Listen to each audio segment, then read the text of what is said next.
오늘부터 우리 사순절이 시작이 되어서 어떤 말씀을 우리가 함께 같이 나눌까 고민을 하다가, 사순절은 우리가 신앙 훈련을 하는 것이죠. 신앙 훈련의 가장 핵심은 뭘까요?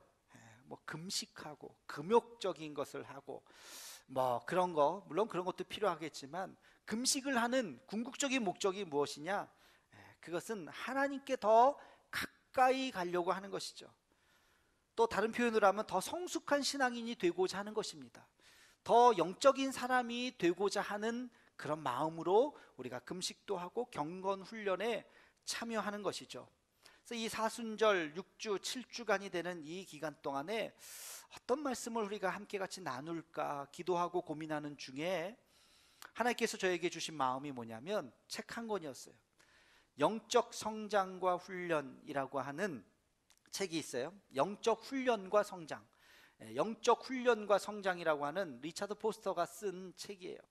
이 책은 우리 신앙생활을 한평생 하면서 우리가 부딪히게 되는 내면의 문제부터 공동체의 모든 문제까지 영적인 모든 여정에 필요한 훈련들을 그 안에 잘 정리해 놓고 있습니다. 이 영성 훈련이라고 하는 것을 주일 설교로 과연 할 수 있을까? 제가 굉장히 머뭇거렸어요.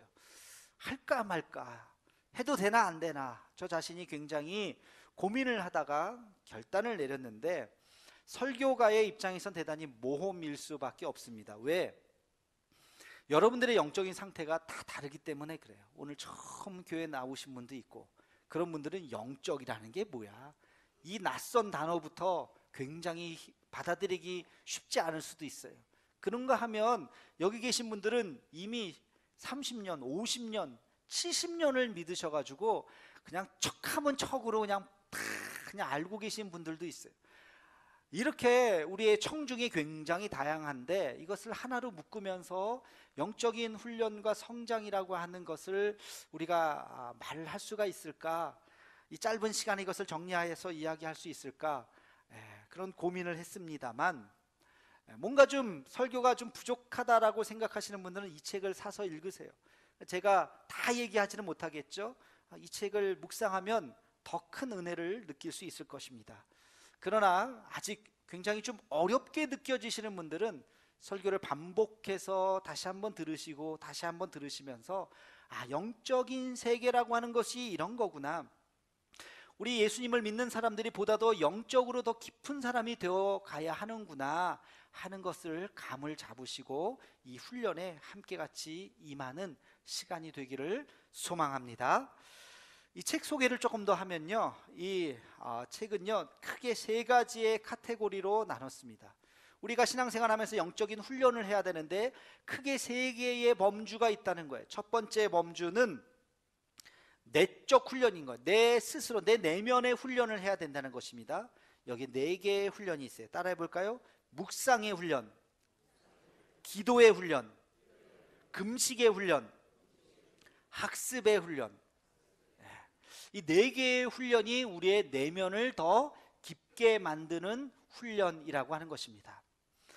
그 다음에 두 번째 큰 카테고리는 외적 훈련이에요. 우리 나와 세상을 우리가 대할 때에 어떤 마음으로 우리가 세상을 대해야 하는가, 여기에도 네 개의 훈련이 있습니다. 이것도 따라해 볼까요? 단순성의 훈련, 고독의 훈련, 복종의 훈련, 섬김의 훈련. 우리 그리스도인들이 세상을 대하면서 이 네 개의 훈련이 잘 되어 있을 때 더 영적인 사람으로 우리가 살아갈 수 있다는 것이죠. 세 번째 범주에 해당되는 것은 공동체의 훈련이에요. 우리 그리스도인들은 혼자 살아갈 수 없죠. 교회라고 하는 공동체를 우리가 함께 같이 섬기면서 살아갈 수 있죠. 이 공동체를 이루면서 살아갈 때에도 역시 네 개의 훈련이 필요합니다. 이것도 따라해 봅시다. 고백의 훈련, 예배의 훈련, 인도하심을 받는 훈련, 기뻐하는 훈련. 이 네 개의 훈련이 필요하다고 이야기하고 있습니다. 첫 번째 들어가기 전에 이 책의 12개에 대한 이야기를 하기 전에 그 앞에 아주 중요한 한 챕터를 할애해서 쓰고 있어요. 그게 뭐냐면 영성 훈련의 필요성이에요. 왜 영성 훈련이 우리에게 필요한가? 저는 이 책을 처음에 쫙 펴서 이제 머릿말이 지나가고 본론 제 1장에서 이 첫 문장을 딱 보고 굉장한 충격을 받았다 그럴까요? 지금까지도 잊혀지지 않는 첫 세 문장이 있어요. 이 세 문장을 우리 함께 같이 한번 읽어보려고 합니다. 세 문장 같이 한번 읽어보겠습니다. 시작. 피상성은 우리 시대의 비극이다. 즉시 만족을 누리고자 하는 사상은 근본적으로 영적 문제이다. 오늘날 절실히 요청되는 사람은 지능이 높거나 혹은 재능이 많은 사람이 아니라 깊이가 있는 사람이다. 자, 이게 뭘까? 저는 이 세 문장에서 참 리차드 포스터가 이 시대의 문제를 정확하게 인식하고 있고 또 정확하게 그거에 대한 진단을 하고 있고 대안을 이야기하고 있구나 하는 것을 느낄 수가 있었어요. 여러분, 피상성은 이 시대의 비극이다. 피상성이 뭘까요? 피상성이라고 하는 건 겉으로 보고 판단한다는 거예요. 내면의 깊은 것을 보지 않는 이 세상 사람들의 습성, 이 시대의 문화예요. 그냥 겉으로 보고 판단하고 그냥 그렇지 하고 겉보기. 그 겉보기를 통해서 뭘 봐요? 사람도 그냥 내면을 보지 않고 외모를 보는 거예요. 흔히 우리가 외모지상주의라고 이야기하죠. 그래서 내면이야 어떻든 외모를 뜯어서 고치려고 얼마나 우리가 애를 씁니까? 이런 시대, 사람도 그렇고요, 모든 현상도 그렇고요. 방송 같은 거 10초에 한 번씩 자극을 주지 않으면 사람들은 그 방송을 보지 않습니다. 리모컨으로 바로바로 다른 채널을 돌려버립니다. 그러니까 방송이 자극적일 수밖에 없어요. 사람들의 눈을 붙잡아 두어야 하기 때문에 10초에 하나씩 뭔가 자극적인 장면을 계속해서 보여주어야 사람들은 그 감각에 사로잡혀 있다는 것입니다. 이게 이 시대의 비극이고 이것은 영적인 문제라는 것입니다. 굉장히 중요한 지적이 아닐 수 없어요. 그러면서 이 책에서는 그렇기 때문에 영적 훈련이 필요하다는 것입니다. 왜? 영적인 사람이라고 하는 것은 깊이가 있는 사람이라는 거예요. 이 시대에 필요한 것은 지성적인 사람이 아니라 어떤 능력이 있는 사람이 아니라 깊이 있는 사람, 그런 사람을 영적인 사람이라고 이야기하는 것이죠. 그런 사람이 이 시대에 필요한 것이고 그런 사람이 하나님께서 쓰시는 사람이라는 것입니다. 바라고 원하는 것은 저와 여러분이 정말 이 시대의 피상성에서 벗어나서 하나님 나라를 향해서 깊이 있게 우리가 볼 수 있는 그런 영적인 사람이 되기를 주의 이름으로 축원합니다. 그렇기 때문에 영적인 훈련이 우리에게 필요한데, 그렇다면 어떤 사람들은 이런 질문을 하게 될 것입니다. 아니, 신앙이라고 하는 것은 그냥 마음으로 믿는 거 아니야? 내가 그냥 믿으면 되지 뭘 또 훈련을 해야 돼? 훈련이 얼마나 피곤하고 힘든데. 믿음이라고 하는 것은 자유함을 얻는 거라고 하는데 그냥 나를 자유롭게 내버려 두면 되지 않는가? 왜 굳이 나를 또 얽매여서 훈련을 시키려고 그래? 라고 질문을 하실 수가 있죠. 그래서 이 책에서는 어떻게 이야기해? 진정한 자유가 무엇이냐? 그렇게 질문을 합니다. 진정한 자유가 무엇이냐? 아무것도 자기가 원하는 대로 하기 싫은 거 안 하고 하고 싶은 것만 하면서 사는 거, 그게 자유일까요? 한번 생각해 봅시다. 여러분, 아이들이요, 이빨 닦는 거 좋아해요? 싫어해요? 싫어져요. 야, 양치하자 그러면 도망가고 싫어해요. 그러면 아빠, 엄마, 나 이빨 닦는 거에서 자유하고 싶어요. 제발 좀 나를 내버려 두세요. 그러면 억지로 막 닦이죠. 닦아야 된다고. 근데 그래, 네 마음대로 해라. 자유다. 이제부터 네 하던 대로 해라. 그러면 야, 신난다. 이제부터 이빨 안 닦아도 된다. 이빨 닦는 것에서는 자유합니다. 그러나 자유하지 못하는 게 생겨요. 어디에 자유하지 못할까요? 이빨을 안 닦게 되면 어디에? 충치에, 그렇죠? 충치에 매이게 되는 거예요. 이를 닦지 않으면 몇 달 지나지 않아서 어떻게 돼요? 이가 아파요. 이빨 뽑자. 더 큰 충격이 오게 되는 거예요.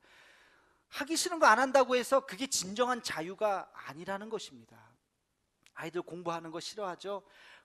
그렇다면 세상에 나가서 자기가 하고 싶은 일을 할 수가 없게 됩니다. 실력이 없는데 누가 알아줍니까? 누가 그 사람을 써줍니까? 하고 싶어도 자기가 할 줄 아는 게 없는데. 그렇기 때문에 진정한 자유를 위해서는 지금 구속당해서 그 일을 해야 한다는 것이에요. 그것을 훈련이라고 표현하고 있습니다. 영성도 마찬가지예요. 여러분, 기도하는 거 힘들죠? 기도하는 데서 나를 좀 자유롭게 내버려 두세요. 기도 좀 안 하면 안 됩니까? 그래요. 기도 안 해도 돼요. 기도 안 하고 한평생 신앙생활 하실 수도 있어요. 천국 갈 수도 있어요. 그런데 기도 안 하면 어떻게 될까요? 영적인 사람은 되지 못합니다. 그냥 육으로 믿다가 육으로 죽고 부끄러운 구원을 받게 되는 것이죠. 진정으로 영적으로 깊은 사람, 하나님과 교감하는 그런 사람이 되기 위해서는 영적인 훈련, 기도의 훈련이 반드시 필요하다는 것입니다. 여러분, 지금 양치하는 거 힘들어하는 사람이 있어요? 아침에 일어날 때 지금도 고민돼요. 이빨을 닦을까 말까. 진짜 힘들다. 그런 사람 한번 손 들어보세요. 없죠? 그냥 자연스럽죠? 하나도 어렵지 않죠? 오히려 닦으면 상쾌하고 좋죠? 왜 그래요? 훈련하셨기 때문에 그래요. 양치하는 게 이제는 하나도 불편하지 않아요. 마찬가지예요. 기도하는 거 훈련한 사람들은요, 앉았다 일어나면 30분이에요. 앉았다 일어나면 1시간이에요. 기도하는 게 불편하지가 않아요. 그때까지, 그 수준에 이르기까지 우리가 훈련해야 되는 것입니다. 그럴 때 진정한 자유함이 생기는 거예요. 진정한 하나님 앞에서 정말 참된 자유를 누릴 수가 있는 것입니다. 그것이 훈련의 유익인 것입니다. 그래서 이 책에서는 12가지의 훈련을 하기 전에 훈련의 필요성, 진정한 자유가 무엇인가, 영적인 자유함을 누리기 위해서는 지금 우리는 영적인 훈련을 받아야 한다고 이야기하고 있습니다. 이 사순절 동안 하나님 앞에 진정한 자유를 위해서 훈련받기를 주저하지 않는 우리 모두가 되기를 주의 이름으로 축원합니다. 자, 첫 번째 챕터는 말씀 묵상이에요. 말씀 묵상. 성경에도 보면 묵상에 대해서 여러 군데에서 이야기하고 있어요. 묵상의 사람들도 많이 나와요. 그 중에 대표적인 구절을 오늘 우리가 읽었습니다. 시편 1편 1절로 2절까지 말씀을 우리 함께 같이 읽어보겠습니다. 시작. 복 있는 사람은 악인들의 꾀를 따르지 아니하며 죄인들의 길에 서지 아니하며 자리에 앉지 아니하고 오직 여호와의 율법을 즐거워하여 그의 율법을 주야로 묵상하는 도다. 아멘. 1절과 2절이 하나의 문장이에요. 한 문장인데 주어와 동사만 딱 이야기하면 뭘까요? 주어가 뭐예요? 복 있는 사람은. 동사가 뭐예요? 묵상하는 도다. 복 있는 사람은 묵상하는 거예요. 뭘 묵상해요? 여호와의 율법, 하나님의 말씀. 말씀을 묵상하는 사람. 말씀을 묵상하는 사람이 어떤 사람이라고요? 복 있는 사람이라는 것입니다. 그게 복 있는 사람이라고 이야기하고 있어요. 영국의 성직자 제레미 테일러는 묵상은 만민의 의무이다 이렇게 이야기했답니다. 묵상은 만민의 의무다. 모든 사람은 다 묵상을 해야 한다는 것이죠. 디트리 보네퍼라고 하는 유명한 신학자는 나는 그리스도인이기 때문에 묵상한다. 나는 그리스도인이기 때문에 묵상한다. 다른 말로 하면 뭐예요? 그리스도인들은 모두가 다 묵상해야 되는 사람이라. 묵상은 선택이 아니에요. 필수예요. 중세의 영성가인 토마스 아 캠피스, 누군지 아시죠? 그리스도를 본받아라고 하는 유명한 책을, 기독교의 3대 고전 중에 한 책을 쓰신 분이에요. 그분이 이렇게 이야기했어요. 묵상은 예수님을 친구로 만든다. 예수님을 나의 친구로 만드는 방법이 뭐라고요? 묵상이라. 묵상. 이 책에서 리차드 포스터는 이렇게 이야기합니다. 우리가 묵상할 때 그리스도께서 우리의 마음속에 성소를 건축하신다. 우리가 묵상할 때 우리 마음의 성소를 만드는 것, 마음의 지성소를 만드는 것, 그게 묵상이라는 것입니다. 묵상을 통해서 주님과 내가 은밀한 만남의 장소가 만들어진다는 것입니다. 그래서 묵상이라고 하는 것은 주님과 내가 단둘이 만나는 거예요. 여러분, 결혼하는 한 연인이 있다고 칩시다. 이 둘이 그냥 결혼합니까? 과거에 뭘 했어요? 만났죠. 그렇죠? 만났기 때문에 또 만남만 있다고 결혼합니까? 서로 뭐래요? 1대1로 만나는 거예요. 이렇게 여럿이서 만나는 것이 아니라 1대1로 둘만 만나는 만남을 뭐라 그래요? 데이트라 그러잖아요. 데이트. 그렇죠? 데이트를 하는 거예요. 그래서 저 사람이 어떤 사람인가를 알면서 서로 참 저분 참 좋네 그러면서 점점점 사랑을 하고 결혼을 하는 것이죠. 이 1대1의 만남, 그 내밀한 만남이 사랑을 가져오는 것입니다. 하나님과의 우리의 만남도 마찬가지예요. 이렇게 예배를 드리면 예배의 중요성에 대해서 늘 강조하죠. 예배가 중요합니다. 그러나 이렇게 집단으로 다 함께 드리는 예배 말고 여러분 집에 돌아가셔서 나와 하나님과 1대1로 만나는 만남이 있어야 합니다. 그게 뭐라고요? 그게 묵상이라고요. 그 묵상이 우리에게 필요한 것입니다. 리차드 포스터가 영적 훈련과 성장이라고 하는 거창한 제목으로 12개의 훈련이 있는데 가장 첫 번째 우리가 해야 할 훈련이 있다. 그게 뭐라고요? 묵상 훈련이라고 이야기합니다. 하나님과 내가 1대1로 만나는 그것이 훈련되어야 한다는 것입니다. 여러분 생각해 보세요. 하나님과 여러분이 1대1로 만나는 시간이 있으십니까? 혹시 주일날 그냥 이 시간만 여기 나와서만 하나님 만나는 거 아니십니까? 그러면 영적인 사람이 될 수 없다는 거예요. 하루에 하나님을 만나는, 나와 하나님과 은밀하게 만나는 시간이 있어야 된다는, 그것이 10분이든 20분이든, 그리고 그것이 내 습관이 돼야 돼요. 훈련이 돼야 된다고요. 어쩌다 한 번이 아니라 그것이 매일매일 반복되는 나의 일상이 되어야 한다고요. 그 훈련이 내면화되었을 때 우리는 영적인 사람이 될 수 있는 것입니다. 이 훈련을 우리 스스로 정말 하나님과 내가 은밀하게 만나서 묵상하고 말씀을 다시 한번 되새김질하는 그러한 영적인 사람이 되기를 주의 이름으로 축원합니다. 무엇을 묵상해야 할 것인가? 시간이 얼마 없기 때문에 두 가지만 말씀을 드리려고 해요. 제일 첫 번째, 우리가 무엇을 묵상해야 될까요? 하나님의 말씀이, 하나님의 말씀, 성경 말씀입니다. 알렉산더 화이트라고 하는 분이 이런 이야기를 했어요. 한번 자막을 통해서 한번 제가 읽어보겠습니다. 잘 보시기 바랍니다. 당신은 거룩한 기름을 부은 받은 당신의 상상력을 가지고, 뭐가 기름 부은 받았다고요? 상상력. 그것을 가지고 신약을 다시 펼쳐야 합니다. 당신은 어떤 때는 세리가 되고, 어떤 때는 탕자가 되고, 어떤 때는 막달라 마리아가 되고, 어떤 때는 뜰에 있는 베드로가 되어야 합니다. 그리하여 신약 성경 전체가 모두 당신의 자서전이 되어야 합니다. 이게 무슨 말이에요?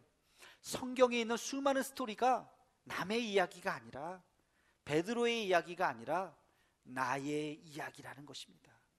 하나님은 성경 말씀을 통해서 누구에게? 나에게. 언제? 오늘 이 시간 우리에게 말씀해 주시는 것입니다. 그래서 살아있는 말씀이에요.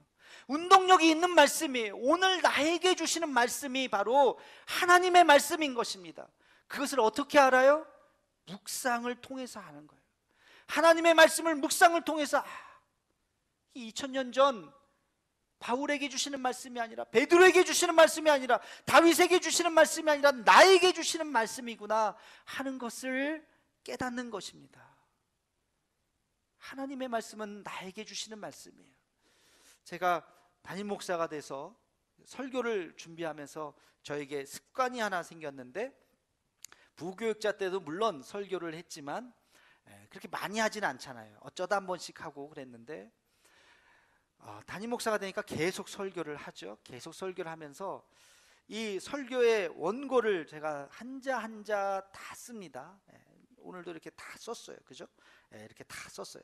다 썼는데 이거를 다 써놓고 처음부터 끝까지 읽어요. 왜 읽느냐? 하나님의 말씀이 나에게, 제가 첫 번째 청중이 되는 거, 이 말씀이 하나님께서, 비록 제가 썼지만 하나님께서 주신 이 말씀이 나에게 은혜가 되어야 한다는 것입니다. 그래서 제가 이 말씀을 듣고 은혜가 되었을 때 말씀을 전해요. 근데 만약에 읽었는데 이게 좀 은혜가 별로 안 되네, 그러면 지우기 시작해요. 여기서부터 지우고 여기서부터 지우고 여기서부터 지우고, 어떨 때는 처음부터 다 지우고 다시 쓰고 다시 말씀을 묵상하고 다시 기도하고 하나님께서 다시 우리에게 말씀을 주시기를 처음부터 다시 간구하면서 다시 쓰게 돼요. 왜? 이 말씀은 하나님이 우리에게, 나에게 주시는 말씀이기 때문에 그렇습니다. 내가 은혜를 받지 못했는데 어떻게 이 말씀을 전할 수 있겠어요? 하나님께서 오늘 우리에게 살아있는 그 말씀을 주시는 줄로 믿습니다. 여러분, 하나님의 말씀을 읽으면서 묵상하면서 우리에게 지혜를 주시기도 하고 우리에게 힘을 주시기도 하고 의기소침해지어 있고 낙심해 있고 답답했던 마음 가운데 하나님께서 새 힘을 주시기도 하시는 것입니다. 그 하나님의 살아있는 말씀을 묵상을 통해서 얻을 수 있는 우리 모두가 되기를 주의 이름으로 축원합니다. 한 가지 더 우리가 묵상해야 될 것이 있어요. 하나님의 말씀을 묵상하지만 또 한 가지, 그것은 뭐냐면 사건을 묵상하는 거예요. 사건을. 이게 무슨 말이냐? 우리의 영성가 토마스 머튼이라고 하는 아주 유명한 영성가는 이런 이야기를 했습니다. 그리스도의 고난만 묵상하고 아우슈비츠의 수용소를 묵상하지 않는 사람은 우리 시대의 기독교를 온전히 체험하지 못한 것이다. 다시 한번, 그리스도의 고난만 묵상하고 아우슈비츠의 수용소를 묵상하지 않는 사람은 우리 시대의 기독교를 온전히 체험하지 못하는 것이다. 그러니까 하나님의 말씀을 묵상하지만 동시에 뭘 묵상하라는 거예요? 이 시대의 아픔을 묵상하라는 것입니다. 이 시대의 사건들을, 중요한 사건들이 있죠. 우리에게 나타난 그런 하나님의 발자국과 같은 역사의 주관자 되시는 100년 전에도 1000년 전에도 오늘날도 앞으로 10년 후 또 100년 후에도 여전히 하나님께서 이 시대를 운행해 나아가시는 그 하나님의 발자국과 같은 그 사건들을 우리가 묵상하며 하나님 앞에 하나님의 마음으로 예언자적인 통찰력을 가지고 하나님 앞에 기도하는 것이 필요하다는 것입니다. 여기에 한 가지 주의해야 될 것이 있어요. 정치적인 성향을, 우리는 편향성을 다 배제해야 됩니다. 보수와 진보의 이야기가 아니에요. 여러분, 이사야가 보수주의자였습니까? 진보주의자였습니까? 예레미야가 보수주의자였습니까? 진보주의자였습니까? 그것은 이데올로기의 논쟁일 뿐이지, 진영의 싸움일 뿐이지, 성경은 그렇게 말하지 않습니다. 보수와 진보는 아무 의미가 없는 거예요. 우리에게 있어서 의미가 없는 거예요. 그런 생각을 가진 사람이 예수님은 보수주의자라고 얘기하고 또 예수님은 진보주의자라고 얘기하는 것이지, 예수님이 보수주의자입니까? 진보주의자입니까? 아니요. 예수님은 하나님 나라를 만드신 우리의 구원자이신 것입니다. 정치적인 이념을 빼고 정말 하나님께서 이 세상을 어떻게 운행해 나가시는지에 대해서 우리는 그것을 묵상해야 하는 것입니다. 신문을 읽지만 보수적인 신문, 진보적인 신문, 거기서 말하는 대로 읽는 것이 아니라 이 사건을 통해서 하나님께서 우리에게 주시는 말씀이 무엇인지를 우리는 묵상해야 하는 것입니다. 그래서 하나님의 눈길이 머무는 곳에 우리의 눈길이 머물러야 하고, 하나님의 발걸음이 머무는 곳에 우리의 발걸음이 머물러야 하는 것입니다. 열방을 향한 아픔, 그들의 눈물, 그들의 고통을 우리도 보고 이 역사의 질문 앞에 우리는 응답을 하며 열방을 향한 하나님의 마음을 품어야 할 줄로 믿습니다. 이것이 우리가 하나님 앞에 해야 할 매일매일의 습관과 같은 영성 훈련인 것입니다. 말씀을 묵상하고 사건을 묵상하고 하나님의 역사하심을 바라보며 더 깊은 영적인 사람이 될 수 있는 저와 여러분이 되기를 주의 이름으로 축원합니다.